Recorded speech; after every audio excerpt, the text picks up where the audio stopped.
আমরা এখন ভাদুতলার জঙ্গলে আছি মেদিনীপুরের। দেখতে পাচ্ছেন চারিদিকে গাছের শুকনো পাতা।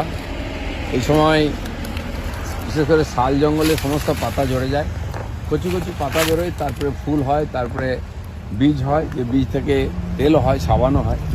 কিন্তু এখানে দেখতে পাচ্ছেন নিচে একটু পাতা আছে কিন্তু পুরো ছাই পড়ে আছে, তার মানে শুকনো পাতা থেকে আগুন ধরিয়ে দিয়েছে। আর প্রায় বছরই দেখি কোনো না কোনো জঙ্গলে কেউ না কেউ আগুন ধরিয়ে দেয়।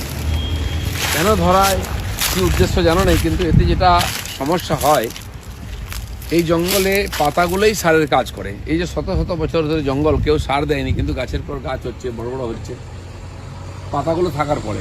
ইদানিং বিনা কারণে বা চক্রান্ত করে এই গাছে আগুন লাগিয়ে দেওয়ার একটা চক্রান্ত চলছে। ফলে দেখুন যত ছোট ছোট চারা গাছ ছিল সব ধ্বংস, শুকিয়ে গেছে, নষ্ট হয়ে গেছে।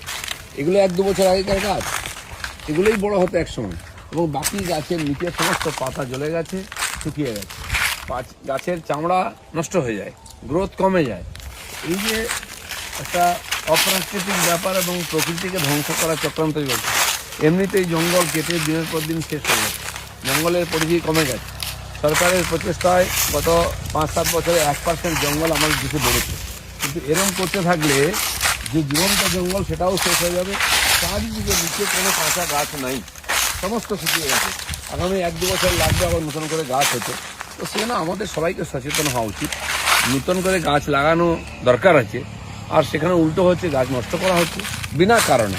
হয় পাতা তুলে নিয়ে ওই গাছ জ্বালাবার দরকার আছে, কিন্তু এই পাতা এখানে পড়ে এটাই পচে যাবে, এটাই সার হবে, এই গাছের সারেই লাগবে। প্রাকৃতিকভাবে এটা আর নতুন করে প্রত্যেকবার আর রিনিউ হতে থাকে, ফলে এখানে সারও তৈরি হয়, ছোট ছোট গাছ তৈরি হয়, তারা বড় হয়। এই ধরনের বিধ্বংসী কাজ করলে পরবর্তীকালে জঙ্গল ফাঁকা হয়ে যাবে, গাছ থাকবে না, নতুন গাছ তৈরি হবে না, এবং পুরনো গাছগুলোও বাড়বে না। তো আমার মনে হয় সচেতনতা জাগানো উচিত সাধারণ মানুষের মধ্যে, বিশেষ করে যারা জঙ্গল এলাকায় থাকেন তাদের সতর্ক থাকা উচিত। জঙ্গলের সঙ্গে আমাদের জীবন যুক্ত হয়ে আছে। আজকে পলিউশনের জন্য বাঁচা মুশকিল হয়ে যাচ্ছে।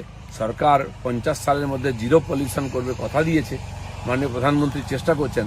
আমরা যদি সহযোগিতা না করি তাহলে আমাদের ভবিষ্যৎ প্রজন্ম খুব সমস্যায় পড়ে যাবে।